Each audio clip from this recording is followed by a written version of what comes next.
Bismillahirrahmanirrahim. Assalamualaikum warahmatullahi wabarakatuh. Perkenalkan, nama saya Niar Fikayanti dari Prodi Ekonomi Syariah semester 5B, Fakultas Ekonomi dan Bisnis Islam Institut Agama Islam Negeri IAIN Palopo.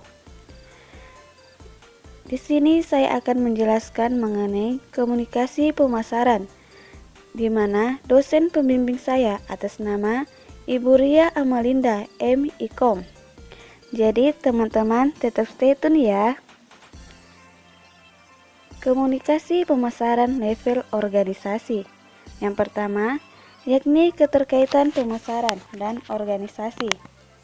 Tujuan dibentuknya organisasi dalam bisnis adalah untuk meningkatkan efisiensi dan efektivitas dalam produktivitas kerja atau sering disebut kinerja. Sebagaimana yang dilansir oleh Barry Kurzweil yang menggambarkan fungsi komunikasi dalam organisasi sebagai bentuk organisasi climate, yakni iklim organisasi yang menggambarkan suasana kerja organisasi atau sejumlah suasana batin dan sikap orang-orang yang bekerja di dalamnya. Karena itu, Johnson Alfonsi mengartikan komunikasi organisasi sebagai komunikasi yang terjadi di dalam organisasi, baik yang dilakukan antar individu, individu dengan kelompok, maupun antar kelompok baik yang formal maupun non-formal. Yang kedua, corporate communication. Komunikasi perusahaan adalah fungsi atau bidang departemen manajemen seperti pemasaran, keuangan, atau operasi. Beberapa konsep kunci dalam komunikasi pemasaran sebagaimana ditulis oleh Job Combination yaitu 1. Misi, 2. Visi, 3. Tujuan dan sasaran perusahaan, 4. Strategi, 5. Identitas perusahaan, 6. Citra perusahaan, 7. Reputasi perusahaan, 8. Stakeholder, 9. Publik, 10. Pasar, 11. Communication, 12. Integration, dan yang terakhir isu. Yang ketiga, yakni iklim organisasi. Tujuan komunikasi dalam organisasi adalah untuk menciptakan iklim yang kondusif dalam suatu organisasi, yaitu saling merasakan atau empati.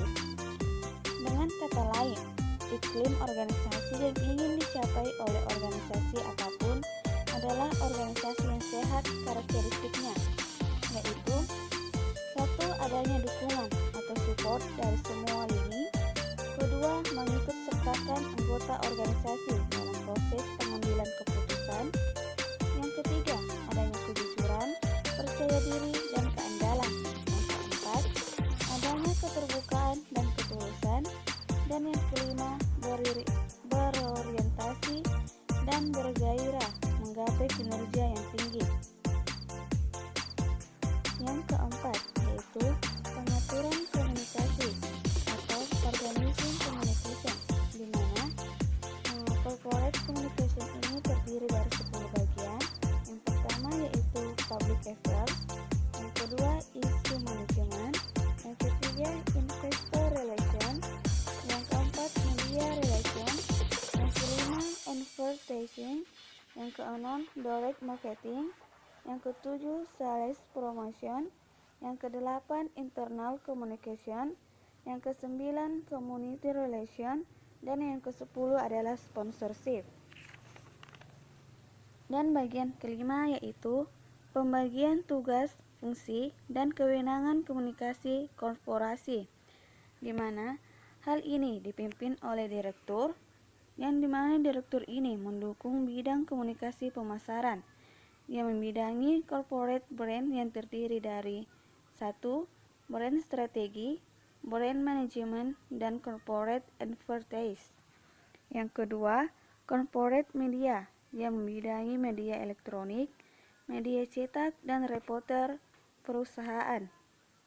Yang ketiga, corporate customer relation yang membidangi corporate customer contacts, corporate event, Siemens Forum, dan corporate sponsorship.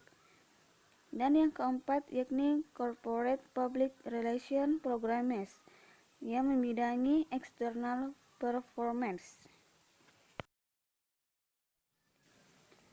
Demikianlah yang dapat saya jelaskan mengenai komunikasi pemasaran level organisasi.